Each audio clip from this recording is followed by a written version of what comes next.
அன்புள்ளம் கொண்ட ரிஷபராசி அன்பர்களே, உங்களுக்கு இந்த ஜூலை மாசம் 14ஆம் தேதியிலிருந்து 20ஆம் தேதி வரைக்கும் எப்படி இருக்குன்னு பார்க்க போறோம். வேலையில நல்ல முன்னேற்றம் பார்க்கலாம். உங்க மேல இருக்கிறவங்க உங்களுடைய முயற்சியை நல்லா பாராட்டுவாங்க. நீங்க ஏதானும் புதுசா தொழில் தொடங்கணும் அப்படின்னு பிளான் பண்ணியிருந்தீங்கன்னா அது தொடங்கறதுக்கான நல்ல நேரமா இருக்கு. பண வரவு அதிகமா இருக்கும். பழைய பாக்கியெல்லாம் உங்களுக்கு வசூலாகக்கூடிய சான்சஸ் அதிகமா இருக்கு. வீண் செலவு அதுவாகவே குறைஞ்சிடும். சேமிப்பு இருக்கும். நல்ல சரியான இடத்துல சேமிக்கிறது தான் முக்கியம். குடும்பத்துல எல்லா சந்தோஷமா தான் இருக்கும். உறவினர்கள் வருகை உங்களுக்கு மகிழ்ச்சியை கொடுக்கும். வீட்டுல ஒரு மகிழ்ச்சியான செய்தி கிடைக்கும்.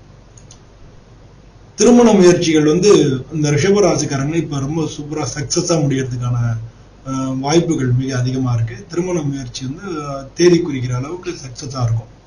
ஆரோக்கியம் நல்ல நிலைமையில இருக்கும். மன அழுத்தம் குறையும். நல்ல ஒரு நடைபயிற்சிலாம் பண்ணீங்கன்னா நல்லது. வியாழக்கிழமை அன்னைக்கு குரு பகவான வழிபடுறதும் ஓம் பிரகஸ்பதயே நமஹா அப்படின்னு 27 முறை சொல்றதும் நல்லது. வியாழன் நல்ல திருப்பங்களுக்கும் அதிர்ஷ்டங்கள் தரக்கூடிய நாளாகவும் இந்த மாசம் உங்களுக்கு இருக்கு. நன்றி.